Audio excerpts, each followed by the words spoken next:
இந்த ஒரு போதையினாலதான் இசை அப்படிங்கிறது இஸ்லாத்துல ஹராம்னு சொல்லப்படுது. பட் அல்லாஹ் தஆலா அல் குர்ஆன்ல விபச்சாரம் ஹராம், வட்டி ஹராம், மது ஹராம் அப்படின்னு சொல்லி பாயிண்ட் பண்ணி சொன்ன மாதிரி மியூசிக் அப்படிங்கிற இசை ஹராம்னு சொல்லி எங்கேயுமே மென்ஷன் பண்ணி சொல்லல. அப்படின்னா அல் குர்ஆன்ல சின்னதா சொல்லப்பட்ட நிறைய விஷயங்களுக்கான தெளிவு நபி ஸல்லல்லாஹு அலைஹி வஸல்லம் அவர்களோட அன்னாரோட ஹதீஸ்களையும் வாழ்க்கை நடைமுறைகளையும் இருந்து தெளிவுபடுத்திக்கலாம். இத பத்தி பேசும்போது அல்லாஹ் தஆலா சூரா லுக்மான்ல இப்படி பேசுறான். மனிதர்கள சிலர் எந்த மாதிரி அறிவுமே இல்லாம மற்ற மக்களை அல்லாஹ்வோட பாதையில இருந்து வழி தவற வைக்கிற வீணான லவ்வல் ஹதீஸ்களை வாங்குவார்கள் அப்படிங்கிறான். இந்த குர்ஆன் வசனத்துல வர லவ்வல் ஹதீஸ் அப்படிங்கிறது அல்லாஹ் தஆலா இந்த இடத்துல மியூசிக்க தான் மென்ஷன் பண்றான் அப்படின்னு சொல்லி நபி அவர்களோட காலத்துல வாழ்ந்த நபி தோழரும் மிகச்சிறந்த அறிஞருமான இப்னு மஸ்ஊத் இப்னு அப்பாஸ் ரலியல்லாஹு அன்ஹு அவர்கள் சத்தியம் பண்ணி சொல்றாங்க. அப்படியே இந்த பாயிண்ட் ஹதீஸ்களோட பக்கம் திருப்பினா நபி ஸல்லல்லாஹு அலைஹி வஸல்லம் அவர்கள் சொல்றாங்க, என்னோட உம்மத்துல ஒரு சில கூட்டத்தினர் தோன்றுவார்கள், அவர்கள் விபச்சாரத்தையும் வட்டியையும் பட்டுவையும் இசைக்கருவிகளையும் ஹலாலாக்குவார்கள் சொல்றாங்க.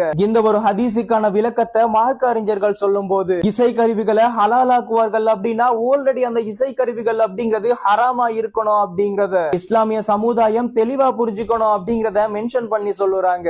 இந்த ஹதீஸை பொறுத்த வரைக்கும் இஸ்லாமிய அறிஞர்களான இமாம் அபு ஹனீஃபா, மாலிக், ஷாஃபி, அஹ்மத் பின் ஹம்பல்னு சொல்லி மிகப்பெரிய அறிஞர்களான இந்த 4 பேரோட ஒருமித்த கருத்தும் இசைக்கருவிகளும் இசையும் ஹராம் அப்படிங்கிறது தான். அப்படின்னா இஸ்லாத்துல எல்லா விதமான இசைகளும் ஹராமா அப்படின்னு கேட்டா அப்படி கிடையாது. நபி ஸல்லல்லாஹு அலைஹி வஸல்லம் அவர்களோட காலத்துல தஃப் அப்படிங்கிற இசை கருவிகளால வந்த இசைகளையும் அர்த்தமுள்ள ஆபாசம் இல்லாத கெட்ட வார்த்தைகள் இல்லாத பாடல் வரிகளையும் மனித வோக்கல்ஸ் மூலியமான நஷீத்களுக்கும் அனுமதி வழங்கப்பட்ட சந்தர்ப்பங்கள் அதிகமாவே இருக்கு. அப்படின்னா நான் திங்க் பண்ண மாதிரி எனக்கு வந்த மாதிரியே உங்களுக்கு ஒரு டவுட் வரலாம். இசை முரசு நாகூர் ஹனீஃபா அவர்களோட பாடல்கள்ல பேக்ரவுண்ட் மியூசிக்கும் இருக்கு, அந்த இசை எல்லாமே ஹராமா அப்படின்னு கேட்டா இங்கதான் இஸ்லாத்தோட மிகச்சிறந்த லாஜிக்க நானும் நீங்களும் புரிஞ்சுக்கணும். நிறைய அறிஞர்களோட கருத்தின்படி நாகூர் ஹனீஃபா அவர்களோட பாடல் வரிகள் அல்லாஹ்வையும் அல்லாஹ்வோட மார்க்கத்தையும் ஞாபகப்படுத்துதே தவிர அல்லாஹ்வோட மார்க்கத்தை விட்டு மக்களை தூரமாக்கல. அந்த ஒரு ரீசன்னால அவர்களோட பாடல்கள் அனுமதிக்கப்பட்டாலும் அவர்களோட பாடல்கள்ல வர பேக்ரவுண்ட் மியூசிக் அப்படிங்கிறது தடுக்கப்பட்டிருக்கலாம் அப்படின்னு சொல்லப்படுது. ஏன்னா இந்த ஒரு பாயிண்ட பிழையான முறையில அண்டர்ஸ்டாண்ட் பண்ண நிறைய பேர் சினிமா பாடல்கள்ல வர பேக்ரவுண்ட் மியூசிக்கு இஸ்லாமிய கீதங்களை